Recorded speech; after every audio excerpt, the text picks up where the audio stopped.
Going on out there? I am your real estate expert, Travis, and today I'm going to be talking about the affordability crisis in New York City and if we have a solution at hand. So, just kicking right off into it, let's take a look at StreetEasy, a very reputable website for leasing apartments. So, the issue that we have in Manhattan is that we do not have enough affordable housing and we have way too much office stock. So, the big push in Manhattan is to be able to convert a lot of these obsolete offices into housing so that perhaps we can create a little more equilibrium, create a better market in office where the market is totally in shambles for most of the market, and be able to provide affordable housing. So let's kick into StreetEasy, like I mentioned, and see what we have here on the market. So we've got StreetEasy here, and I did all the desirable neighborhoods of Manhattan, and I did a one bedroom, and I sorted this from low to high. So let's see what we're looking at the lowest range and what that quality of product looks like. Just to confirm that, yes, we have a housing crisis, no doubt about that. So let's see. We have 516 East 83rd Street, 1FE, so that looks like it's on the first floor.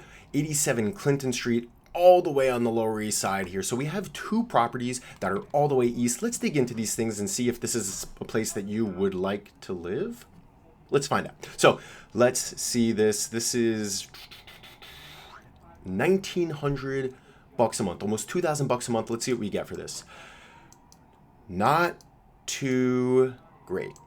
I wouldn't pay $1,995 a month for this. You know, if I was forced to pay this, I would probably relocate to a different state where I have way better housing options. There's areas in Florida where you could get a proper two-bedroom for $1,995 a month. Let's take a look at this one, 87 Clinton Street.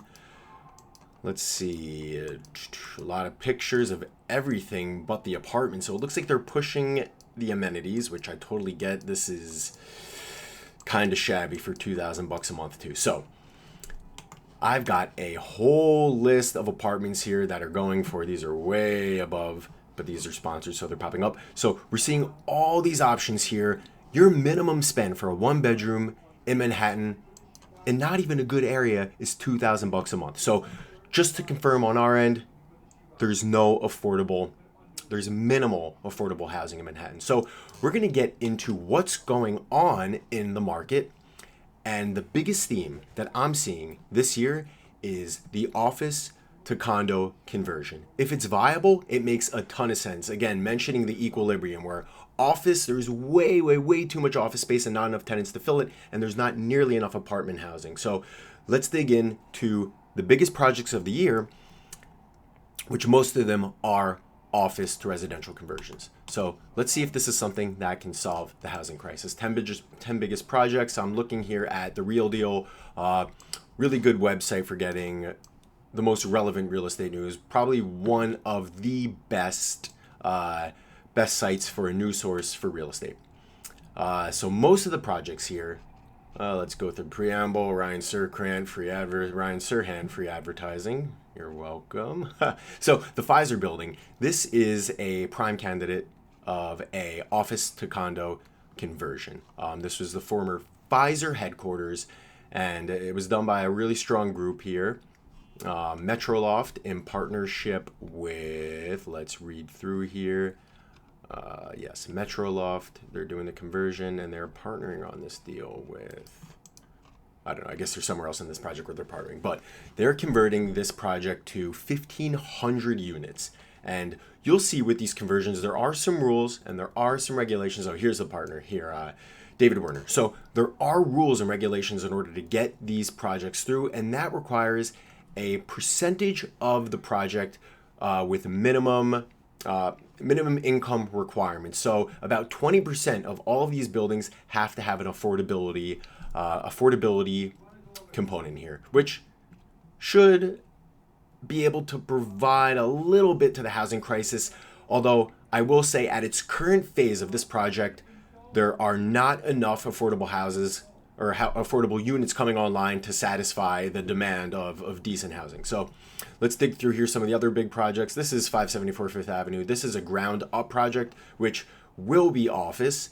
And counterintuitively, the AAA class products that are coming to market today for office space, they're getting leased up like that. And what's interesting here too is that IKEA is a investor in this project too. So it looks like IKEA is coming to Fifth Avenue and 47th Street, right on Fifth Avenue proper. So this will be an interesting, really interesting development coming to Manhattan. Let's get on to more of the residential projects that are being converted from office. So 222 Broadway, another big project here, bought at a great cost basis. But you have to remember, these projects bought at a great cost basis, they require so much capital infusion to convert these buildings from office to residential.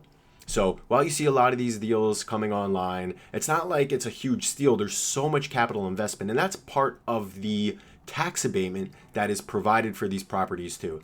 The tax abatement is stemmed from the money that you put into the project and having the affordability component. And remember, all of this comes through the major legislation through New York City, City of Yes. We'll dig into that a little bit more.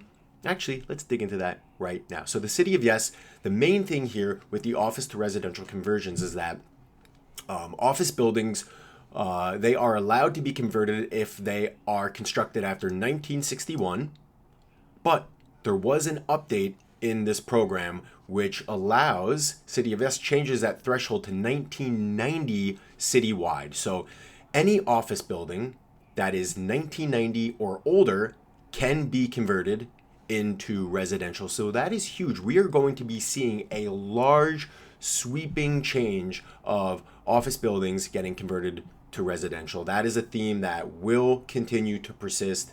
And ultimately, what I believe will happen here is that we will have, first of all, I don't think we'll ever have enough residential housing in New York City. It's very, very desirable major metro to live in. But what we will see is a decline of office space. And if and when the time comes where businesses are getting back into their offices, we are going to see a big flip back to a landlord's market. Right now, it's still very much a tenant's market because supply outweighs demand. But in time, as we see more residential buildings coming online that are being converted from the office buildings, we'll start to see office buildings tick down. So I think we'll see an equilibrium in the supply and demand. So prices are very likely to go up for office leases, I would say, over the next 5 years as you start to see the older stock of office buildings getting converted into residential. So let's kick back to some of the 10 biggest projects here, see what other themes we can see for some of these office to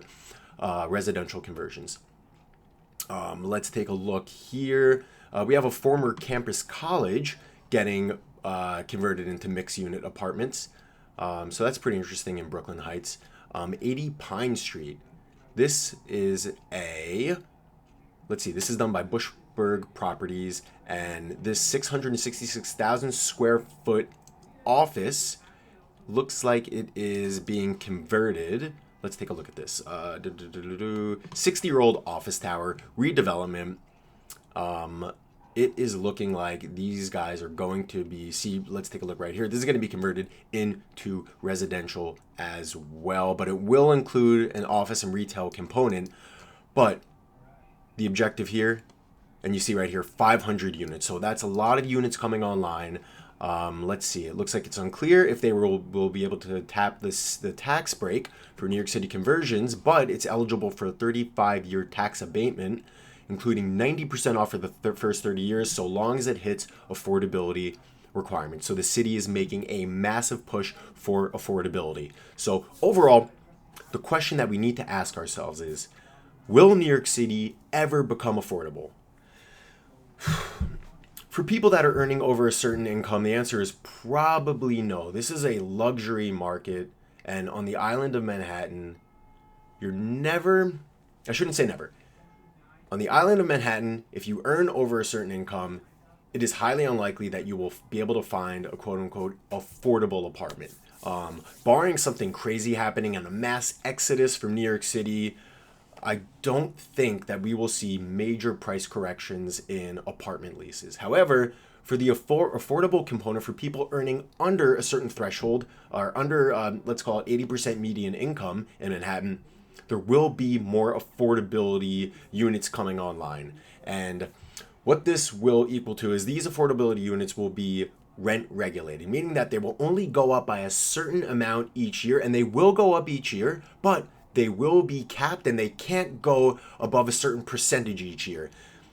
As opposed to a free market apartment, if these hit the market, I think we are regulated right now in New York City to an 8 or 10% increase for most units, but for a rent regulated, it'll probably most likely be capped at 3%. Let's continue to go through, see if there's any more interesting projects. One of the biggest projects here is a football field, not super relevant to the housing crisis, but another big draw happening in, let's see, this is coming to in Brooklyn, City Field. So this is happening, City Field getting a neighboring park. This is going to be very interesting to have a gigantic soccer stadium right in Willets Point. So this is going to be really, really interesting. Just makes New York City more of a draw. All the way uptown, not super relevant, as I don't find a project like this to be, this is going to be medical. Another huge theme coming on. Great location for medical. Definitely not the best for residential in my 2 cents, but for medical, this is prime time. New York Presbyterian, huge corporation. Hospitals are killing it. Let's see, 205 Montauk Street. This is a skyscraper. Don't know if this is a redevelopment. Doesn't look to be. This looks to be ground up. Regardless, some of the biggest projects we're seeing today are residential. And like I mentioned, the biggest theme that we are going to see, at least the way I see it, is office to condo conversion. Will it solve the housing crisis? Maybe. Definitely not if you're a high income earner. Doesn't matter. You're a high income earner. I don't think the housing crisis is going to be solved for you. But if you're a low income earner, there's a really good chance that more units are coming online and they will be affordable, and there will be rent stabilization units and rent regulated units for lower income housing. So for the lower end of the market, will housing be solved? Perhaps. Higher end, not a chance. Will New York City continue to thrive as far as a residential and retail component? Absolutely yes. What will happen with offices? My 2 cents is, as mentioned before, AAA class, A and A class buildings, they will do fine. Everybody is going, when I say everybody, I mean tenants, corporations are they're doing flight to quality, which means that nobody wants to be in these crappy C and B buildings. So the C and B buildings, these are your prime candidates, which will get flipped over to residential. You will still see some B and C buildings remain office, but your highest and best use is going to be residential. So as we see office stock come off market, A to A plus and triple A plus buildings are going to skyrocket. So the top end of the market is going to do really well. The medium end of the market, like your B and A minus buildings, will do okay, and your lower end of the buildings are going to do very poorly. So a lot of these are probably getting converted to residential. So we'll see what happens in the coming years. I will keep you posted. Until next time, I am your real estate expert, Travis. Let's exit out on this, and I'll catch you on the next one. Take care.